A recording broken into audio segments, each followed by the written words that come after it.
This morning, we get to hear directly from two mission-driven state leaders who are embracing challenges and the promise that comes from charting a new course in state government that leads directly to broadening access to critical public benefits and services. As a former state administrator, I often looked for those beacon state leaders, the people that I considered lighthouses, who were illuminating new ideas and pathways for changes that were sometimes hard to see when you didn't feel like there was time to look outside your own agency's walls. I treasured the time to meet those digital beacons last year at BenCon, so I could not be more excited to introduce you to two people who I consider digital beacons this morning, Julia Dale and Michele Thomas. I'll introduce Michele after Julia speaks. Julia Almendarez Dale is the director of the Michigan's Unemployment Insurance Agency, or UIA. She was serving as director for the Department of Technology, Management, and Budget when she was appointed by Governor Gretchen Whitmer to lead UIA. A wife and a mother, she is also a proud Michigander.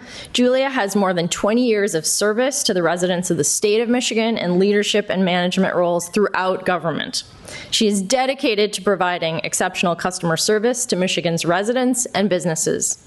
She holds a law degree from Wayne State University and is a graduate from Michigan State University, and previously worked as the Assistant Attorney General and Section Head in the Department of Attorney General.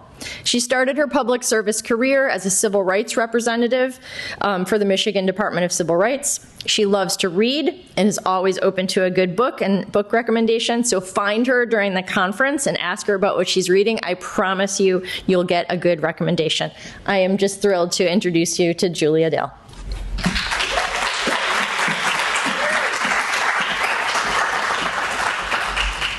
Well, good morning, BenCon. Good morning, right? This is such a great gathering of inspiring leaders. It's an honor and a privilege to be here today. I hope that what I share with you will encourage and inspire you as you go through these next 2 days.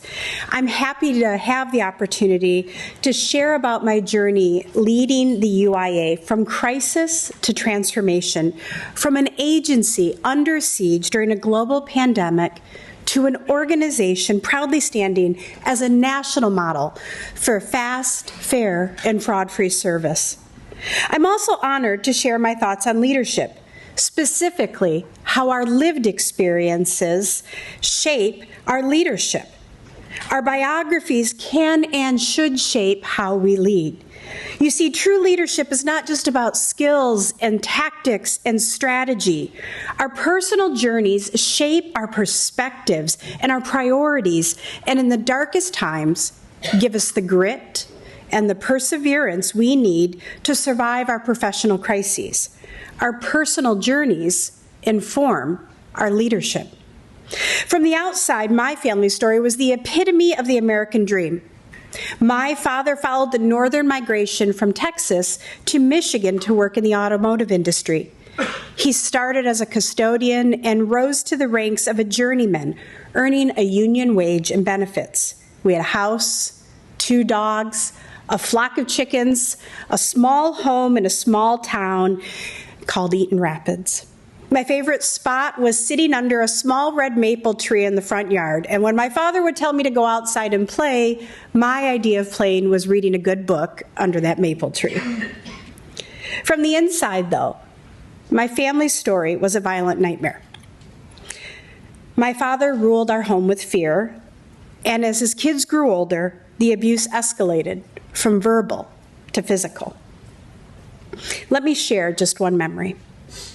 In my 8th grade summer, my family went to Cedar Point. And for those of you who are not Michiganders or from Ohio, Cedar Point is the great amusement park of the Midwest. And we stayed at a hotel with a pool. What kid doesn't love a hotel pool on a hot summer day? I pulled on my bathing suit and I ran out of the hotel room, eager to swim and join our friends. I'll be honest, I was a chubby kid at a time when body positivity was not something we spoke about. When I arrived at the pool, my father started to scream at me. Nobody wants to see you in a bathing suit. Get back into the hotel room. Humiliated, beet red-faced, I hurried back to the hotel room and stayed there the rest of the evening. When we came home after that weekend, my mom said to me, "If you want me to leave him, I will." Do you? You see, it wasn't a decision my mother could make on her own. I said yes. I was terrified. This was not the first time that my father had berated me or my mother or my siblings. To the contrary, abuse was a constant in our home. Verbal, physical. I remember my dad telling my mom on more than one occasion, "If you leave me, I'll kill you." It was a hard choice. I knew that we had to leave. It was the right choice to leave. You see, for a while we lived in a hotel room where my dad couldn't find us. First 60 days of my freshman year, we lived in a small hotel room with 2 beds, the 4 of us. Eventually the divorce proceeded and the judge ordered my father out of the house. And when he left, he took everything. We returned to the home, my mother, my siblings, and I, and everything was gone. Our beds, the furniture, and we took turns sleeping on the carpet in the living room floor or on cots that family friends had provided us. A little bit behind on the slides here. But that automotive industry, that was back in the days of great work picnics, and the little girl there with the very determined face and the piggy tails, that's me. I did not win, for what it's worth. My mom was taking care of 3 kids, working multiple jobs, and at the age of 15, I took a job as a custodian at our local elementary school. We were doing everything we could to make ends meet, but we were free as a family. I share this story with you for 3 reasons. First, because there are other people who had experiences like mine where the story didn't end well. I made it out, and I'm very much aware of that. And I have a responsibility to move forward and to give back. I believe we all have a responsibility to give back. Second, I share the story because I believe there is strength in our vulnerability, and that there is power in casting away shame. When you're paying for groceries with food stamps and your classmate is bagging them, you learn the stigma of poverty. When you're scrubbing your school's toilets as a high schooler, in the summer as a teenager, you learn that life isn't always fair. This isn't just my story, it's who I am, and it's the leader I want to be. And finally, I share this story because stories like mine, and believe me, my experiences are far from unique, are a reminder of why agencies like the UIA exist and how government assistance is often the last refuge for families teetering on the brink of disaster. When your family's survival is dependent upon state assistance and the kindness of others, you know how important these systems are. And you're motivated to fight for a better way for those who need it most. You see, I lead with hope, a belief that things can be better. Because my life got better. I lead with grit, knowing that leadership comes with risk, it comes with uncertainty, and that perseverance pays, because my mother gave up, nor did her daughter. I lead with a steward's mindset, the idea that we have a responsibility to one another, because I benefited from the goodwill of countless neighbors, friends, and mentors who had no legal responsibility toward me, but never stopped caring for me. I lead with my values, the commitment to do what is right no matter what, even when it is the hardest thing to do, even when nobody's watching. Because I saw what happened when my father took shortcuts in his life, and it nearly destroyed ours. So how can you lead through your lived experiences? Before answering that question, allow me to talk a little bit about the agency I proudly lead. The values of hope and resilience and courageous stewardship served the UIA well when the pandemic struck in 2020. We didn't waste time pointing fingers or feeling sorry for ourselves. We knew that our work was literally a lifeline for Michigan families. During that time, we processed more than 5.9 million claims filed by 3.5 million Michigan workers, paying out approximately $40 billion. The money put food on the table, it paid rent and mortgages, and put gas in cars. That lived experience by our staff who heard firsthand how difficult and stressful it can be to file for unemployment informed our current laser focus on how we can do a better job of helping those in need. Following our bipartisan mandate to serve as many Michiganders as quickly as possible left the UIA, though, vulnerable to fraudsters. Billions of dollars were stolen from unemployment agencies across the country. We are now holding those bad actors accountable through the criminal justice system. So while the process was not perfect, our purpose held strong. We shielded Michigan's workforce from economic calamity. Coming out of the pandemic, we launched a long season of innovation, transformation, and modernization.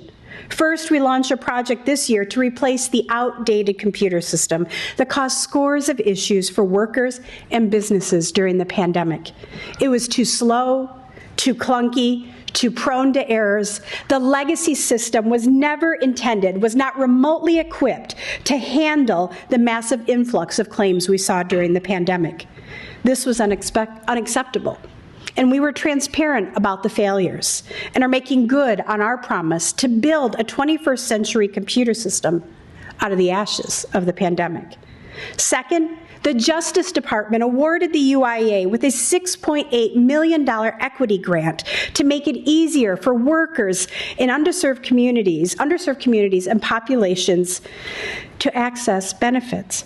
We are using this grant to remove barriers related to race, gender, age, ethnicity, disability status, and geographic location.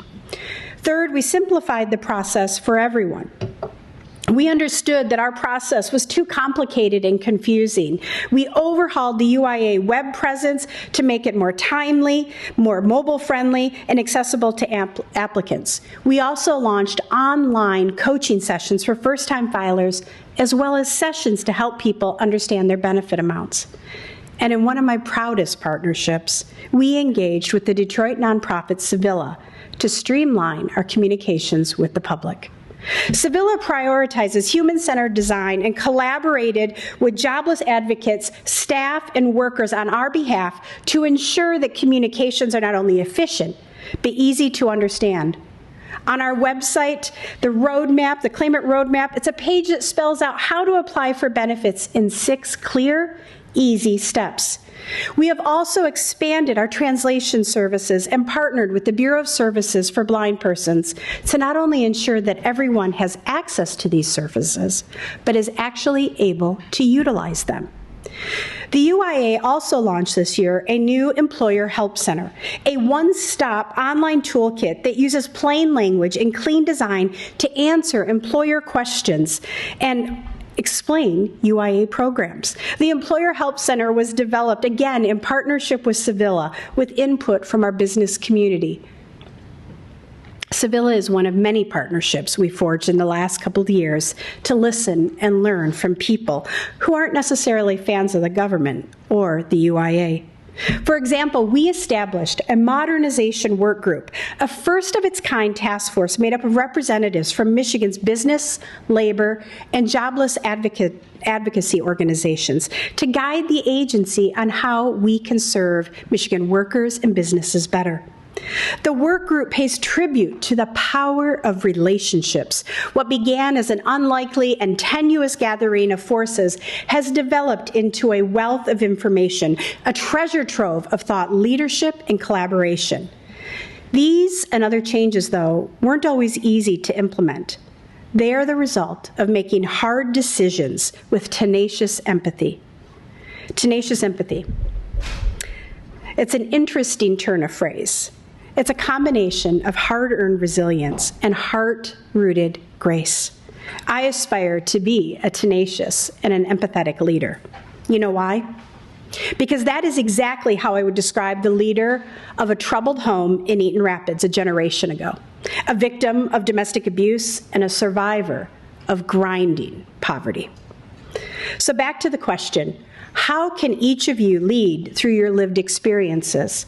How can your story be your strength? It's simple, really. First, know your story and share it. I know, it's not easy getting up here and being as transparent as I am. But recognize that in your failures, as well as your successes, there are lessons to be learned and values that are forged. Second, draw on those experiences when shaping your organization's purposes and processes. And third, encourage your team members to share their life stories, what shaped and even what misshaped them. Learn through those stories how you might better lead them.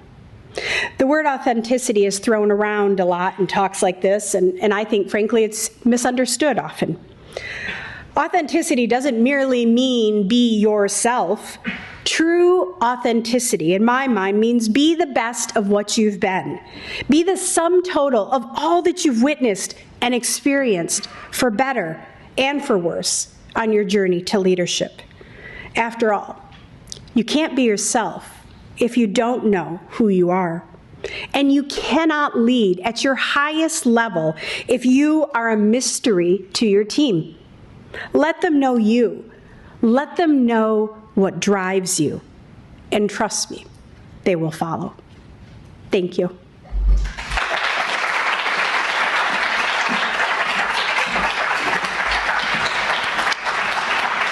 Thank you, Julia. Now I'd like to introduce you to another digital beacon, Michele Thomas. Michele is a mission-driven human services professional with over 25 years of experience working both at the state and local levels. She's currently the program manager of food and nutrition at Virginia's Department of Social Services. Oops, here we go. Where she's responsible for managing all aspects of SNAP, SNAP outreach, SNAP education, and summer EBT. Michele has her master's certificates in strategic organizational leadership, leadership and management, and is a graduate of the Commonwealth Management Institute. She holds undergraduate degrees in public administration and business management. Her experience extends to the administration of other benefit programs as well, information systems, as well as extensive work in adult service programs. Michele has received nominations for the Governor and Commissioner's Awards for Excellence in Public Service for her work with pandemic EBT, as well as executive recognition for her contributions in the success of Medicaid expansion. Michele is a member of the APHSA and serves as a member of the Executive Advisory Council of the SNAP Directors Affinity Group. Her favorite quote is attributed to Billie Holiday, and it's difficult I can do, impossible takes a little longer. With that, I'd love to introduce you to Michele Thomas.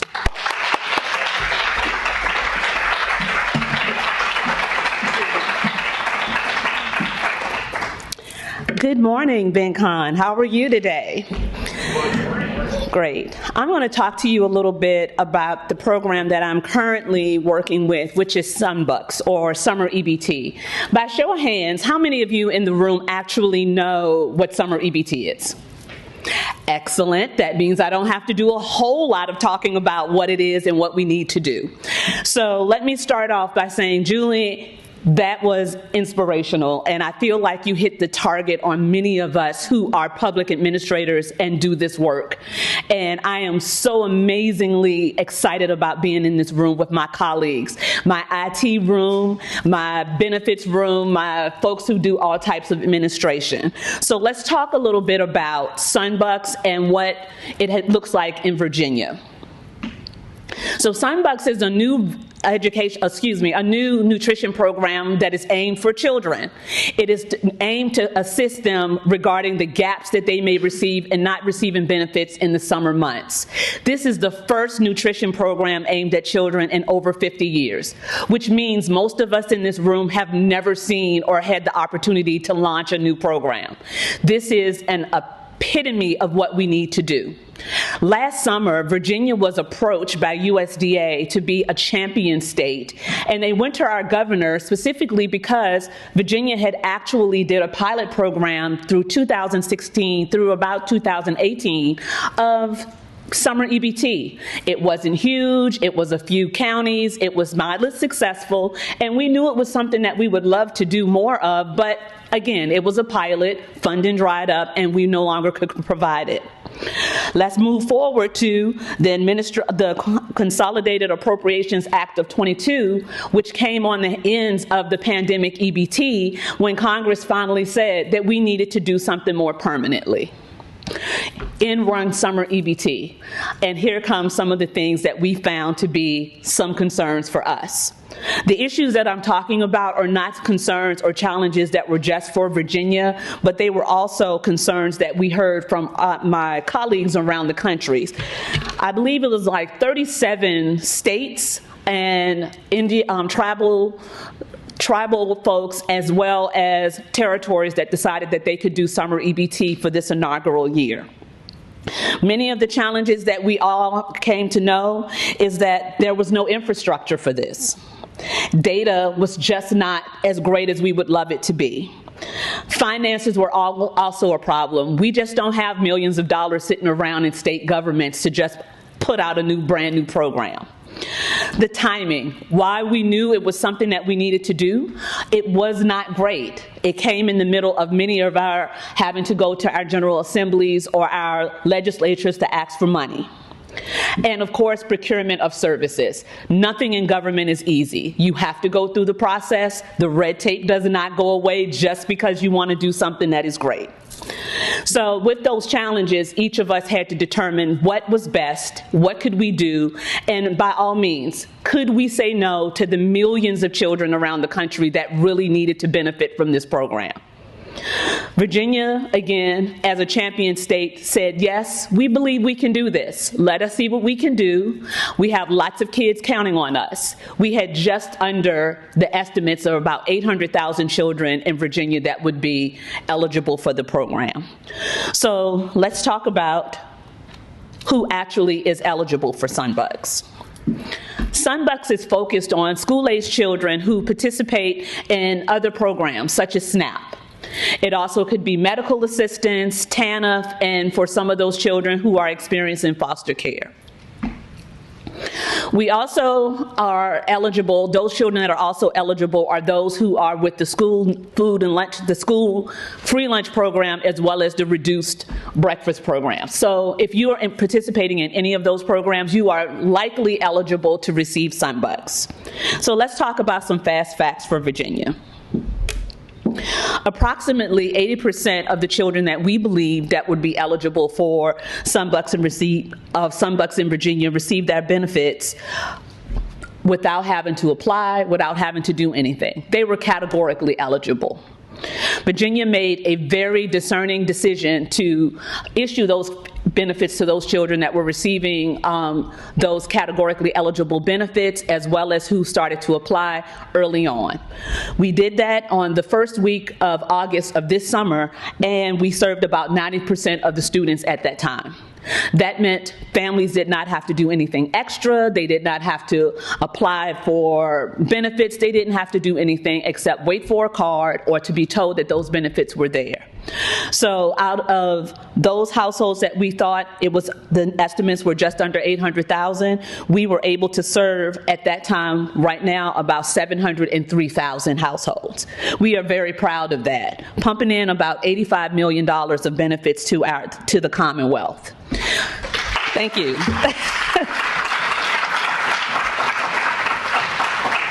That number also represents issuing about 300,000 EBT cards, which in itself was a feat.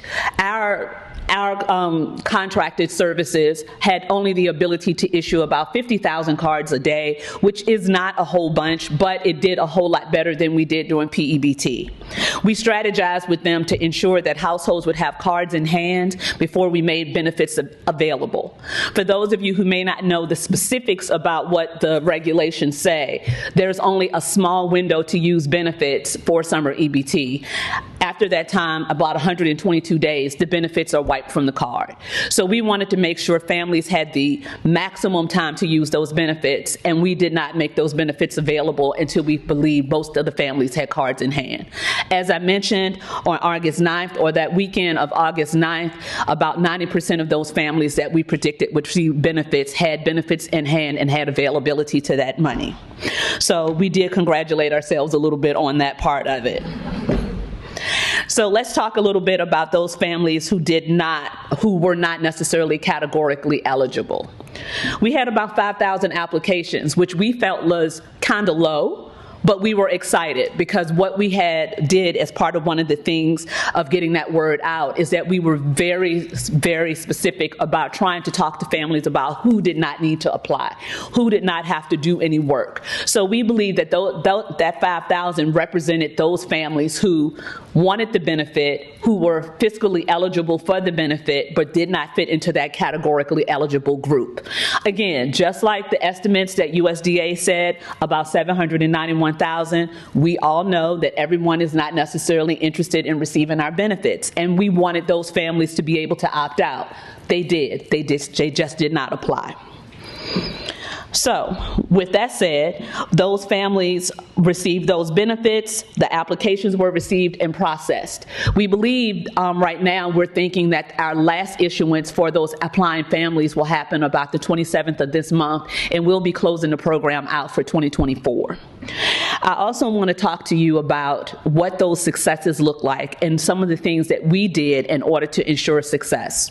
Again, these things that I'm talking about are not necessarily just Virginia driven, but these are the things I've heard across the country. We had a huge collaboration. Virginia is a state supervised, locally administered state. We have 120 local agencies that work with us every day to deliver benefits. They worked with us along with other state agencies, the school systems, as well as the community stakeholders, our SNAP outreach partners, as well as our advocacy group. They formed a role around us that assisted us in being able to get the word out to our families. I am very grateful to all of those stakeholders and what they did to give us the leeway and the runway to be able to provide these benefits in record time. For those of you who are not aware, I'd like to say we did not receive the interim regulations for summer EBT until December of 2023, asking us to deliver benefits in the summer. That included procurement, getting supportive services, EBT cards, and getting some type of media campaign out to families. It is probably the #1 success I've had in my career as a public administrator.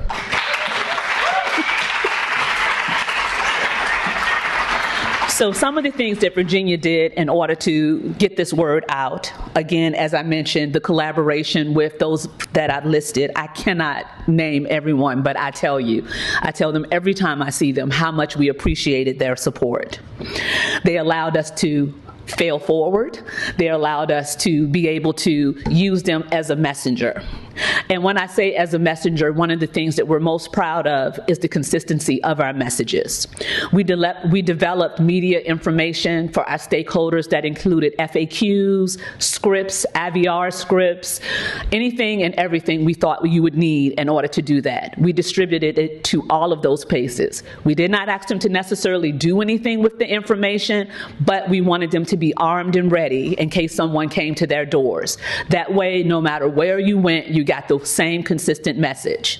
If you see our QR code on my presentation there, it really does work. And that will take you to the website that Virginia developed.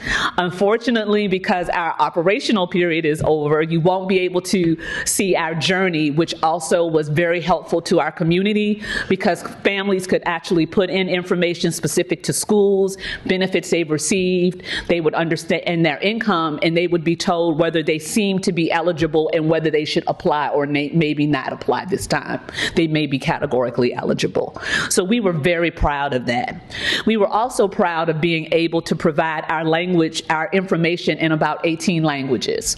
While this is not necessarily groundbreaking, and we do understand that there is a capacity for families that do not have English as their first language, what we hoped was if you could read it in your native language, then maybe it would be a little easier for you to understand what we were asking you in some of the more in English. So we did do that for us. We had a social presence, a social media presence, and putting out information about our application period, what you could do, and answering real-time questions that were coming up. Again, very proud of that real-time answering and some of that information we had. We had an exceptional customer support team to assist in accepting applications. Virginia was a little different than some of the other states. We actually opened our application period on July 1st for paper applications, and we put up an IVR to give out information, sending people to places like our website and our media accounts so they could see and maybe determine whether or not they actually really needed to apply. We actually did not open up the live application period with live agents until about the 22nd of July. As I mentioned, between paper applications and those online applications, the telephonic applications, we received about 5,000. We were able to process those, and those families are receiving benefits. Again, we expect that we would have issued all benefits that we need to via application or other means no later than the 27th of September. So let's talk about looking towards the future. We would like to improve the customer experience. When I started this work about 25 years ago, there was no such thing as the human experience. This is the benefits, give us the information, and we're going to give you some benefits if we determine that you're eligible. It was not about how to make it easy. It was just worried about whether or not we were going to do it right. Now I think we have finally turned that corner. I think Hillary was the one that made me feel a tad bit older this morning on the panel as she talks about who were those young people coming in. Well, I remember when I was that young person coming in. Now I'm not that person. I hire those people. So I'm happy to say that thinking about what that human-centered design will be, how to make it easier for our customers, and thinking about our customers when we're wording our language to talk to them and using plain language has been something that we've been trying to do for some time in Virginia, and we finally have the audience and everything we need to do to make that happen. We are promoting also our companion nutrition program. So it's not just Sunbucks or summer EBT. It's also about Sun Meals and also about Sun Meals to Go. It's also about SNAP, WIC, child care, and all of those other programs that make families whole and lift them out of poverty. Those safety net programs matter. I know that. I used to be an eligibility worker on the front lines. I've been a business operations person. I've done a lot of work with people over the years, and we know that it makes a difference. We keep families together, and we make sure they don't have to use some of our child welfare services. Increase our data integrity. One thing that we learned during pandemic EBT is that sometimes our school systems aren't as anal about their data as we are in social services. So you might have a nickname when I really rather have your legal name. It might not be quite as important to have that birthday quite right. We need that quite right. So we're working to get that data integrity better. We're working for ways that we can have 360 communication from the schools back to our agency and our organization, and to be able to identify families when they hit our hub. We would also like to extend our application period. Again, that was a very robust activity that we were asked to do in just a very few months. So we were not able to extend it out as wide as we would like to. So we're looking forward that as we move forward to 25 and beyond, that we can continue to inch that out year by year. And our earlier issuance schedule. I'll go back to one of those challenges I mentioned for the other states. An earlier issuance schedule for many of states are a little difficult. And it's a little difficult because it's only one or two issuers that does our benefits for families. So you're competing with your 50 best friends in order to get in line. So we are trying to do things not just in Virginia, but across the country to make that easier for families. There are some parts in the interim regulations that speak to us about issuing benefits within 14 days or doing it in a more proactive way. We will get there, but I'm seriously going to say to you, we need the help of you all in this room. How do we do that better? How do we get these benefits out there? When I think about SNAP, which I've been working with for multiple years, and how quickly those benefits get out each month without us thinking about it, that's what I'd like to see for summer EBT. Just as easy. It's not a big deal anymore. The summer's coming, children are eligible. We issue the benefits, they receive them, it's done. But that's a few years away.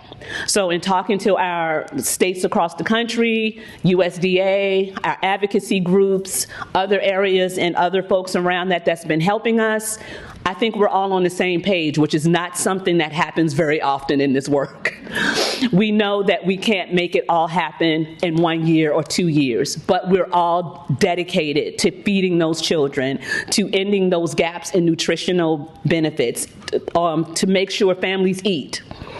I think it also, again, was Hillary asking, as I'm closing this morning, that said, what her superpower was. When my children were a lot younger, they used to ask me, well, Mom, what do you do for work?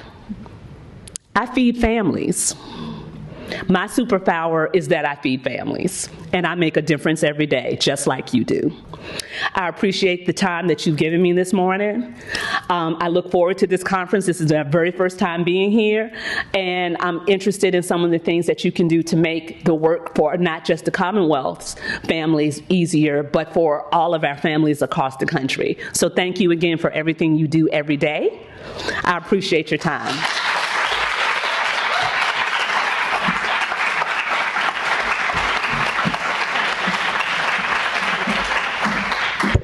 Thank you, Michele. Expanding access to digital benefits delivery cannot happen without champions like Michele and Julia, who are setting the example, leading and motivating thousands of state employees every single day.